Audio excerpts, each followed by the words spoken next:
Síldarvertíðinni á Þórshöfn lýkur nú í byrjun vikunnar en þjóðir var á Þórshöfn helgina og hjól atvinnulífsins hafa sannarlega snúist hratt þar undanfarin misseri.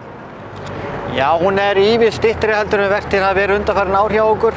Við byrjuðum á svipuðum tíma í lok júlí en þeir hafa verið svona til 13. til 20. október vanalega og þetta helgast nú aðalega því að það hefur verið á hverju ári núna í 4-5 ár minnkandi úthlutun á kvóta í norsk-íslensku síldinni. Þannig að við erum að vinna minna magn og höfum verið að vinna minna magn núna undanfarin ár. En þetta engu að síður töluverð vertíð, hér snúast hjólin hratt. Já, hérna unnið alla sólarhringinn meðan þetta í gangi og svolítið svona, já, það gengur á ýmsu og svolítið stemming. Hversu margir koma að vinnslunni í landi? Það 60 störf á hvorri vakt, þannig að þetta 120 störf á sólarhring og svo þetta eitthvað af skiptimannskap, þannig að þetta sjálft einhver 170-80 mann sem koma hérna að á þessari vertíð.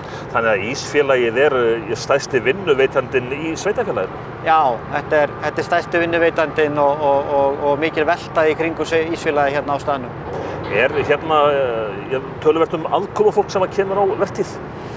Já, það bæði þó nokkuð fólki hérna á staðnum og í sveitunum sem kemur þegar vertíð, aðlaga sig að því og kemur og hjálpar okkur við þetta. Eins að koma fólk frá annars staðar af landinu og eins kemur eitthvað af fólki utan líka. En þið keyrið þetta á ykkar skipum, það eru skip Ísfélagsins sem að halda uppi vinnslunni? Já, Ísfélagið með 3 uppsjávarveiði fiskiskip eða uppsjávarfiskiskip. Það Sigurður og Heimey og Álfsey og þetta eru allt mjög vel útbúin skip, bæði til veiða og ekki síður til að fara vel með hráefni.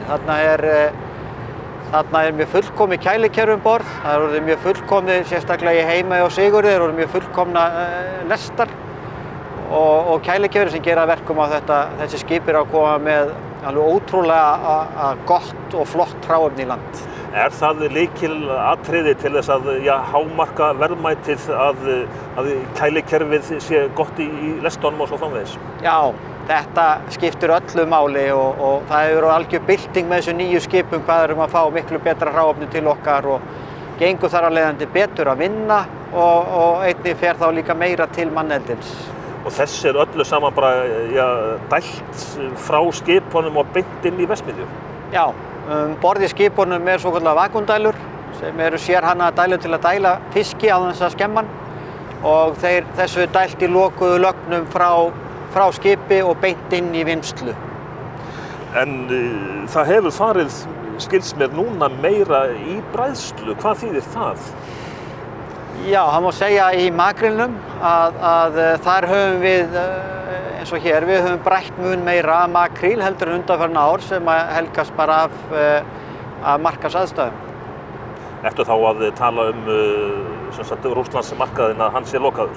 Já, þegar að Rússland loka þá datt út alveg gríðarlega stór markaður fyrir afurðir frá okkur, bæði makríll og síld og þetta hefur bara mjög mikil áhrif á bæði hvað við getum selt mikið og líka á afurðaverðið.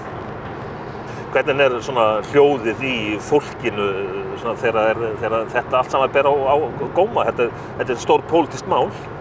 Já, og vonandi leysist þetta sem fyrst því að það var í rauninni alveg skelfilegt fyrir okkur ef það var ekki búið að leysa þetta fyrir loðnuvertíð því að nærri öll loðna, allan stór hluti af þeirri loðnu sem fryst, hún hefur verið seld inn á Rússland og það ekki mikið aðrir markaði fyrir hanginn heldur inn á Rússland, þannig að við skulum bara vona og treysta því að yfirvöld íslensk leysi þetta fyrir janúar. En þessari vertíð henni að ljúka, hvað tekur þá við? Við reiknum við að klára núna á mánudaginn og þá reikna ég með því að fólki verði með eitthvað húlumhæ. Það vanninn hjá okkur að vera með einhvers konar vertíðar slit, þannig að annarkvort á þriðjudagskvöld eða miðvikudagskvöld að þá verður eitthvað húlumhæ hjá okkur og bara gaman. Þetta bara ball bara? Já, það verður allan eitthvað. Og við reiknum með svo að byrja í bolfiskvinnslu hérna á 50. föstudag í næstu viku. En síðan uppsjávarfiskurinn, er það þá loðnan, hún kemur þá aftur hvað í byrjun janúar eða hvað? Já, ef allt er svona eðlilegt þá eigum við að þá byrjum við vanalega í janúar á loðnu. En þessi uppbygging sem hefur átt sér hér stað á vegum Ísfélags Vestmannaeyja, hún er gríðarlega mikil. Já, það er óhætt að segja það. Þeir koma hérna inn 2007 og það má segja að það sé búið að vera stöðug uppbygging síðan og fjölgun á starfsfólki, þannig að þetta er búið að vera eiginlega, bara mjög jákvætt alveg frá þeir komu. Hvað hefur þetta þýtt til dæmis fyrir fyrirtæki, þjónustu fyrirtæki hérna á staðnum, vélsmiðjuna og svo framvegis? Ísfélagið er langstærsti vinnuveitandinn hér og þetta byggist allt meira minna á Ísfélaginu hér. Þeir hafa verið mjög öflugir og verið að byggja upp alveg frá því komu og gríðarlega jákvætt það sem þeir hafa verið að gera hérna alveg frá byrjun. Þetta smýtur þetta út frá sér í allt, hvort sem það er vélsmiðja eða trésmiðja eða aðra búðir. Þannig að þetta hefur þetta bara mjög mikil og jákvæð áhrif á allt samfélagið. En ef að Ísfélagi hefði nú ekki komið hingað, hvað þá? Já, þetta er góð spurning. Mér langar ekki til að hugsa það. Ég er hræddur að þá hefðu við verið í sömu sporum og sömu önnur sveitarfélögur í. Þú ert jafnframt í sveitarstjórn, þannig að þú svona veist hvað snýr upp og niður í þessu. Uppsjávarfiskurinn, hann er ykkar bara stóriðja. Já. Það er akkurat þannig. Það er okkar stórið og það er það sem við byggjum okkar tilveru á hér. Hvað með svona, unga fólkið, náið að halda í það? Hér er bullandi atvinna. Það er svona bæði og. Það er þó nokkuð ungu fólki hérna í vinnu hjá okkur allt árið og líka á vertíðum. Það má segja okkur vanti frekar fólk, iðnmenntað fólk. Það er það sem okkur vantar meira af. Og það er eitt af því sem skólakerfið þarf svolítið að taka á, að leggja meira áherslu á að það sé nógu mikið iðnmenntuðu fólki.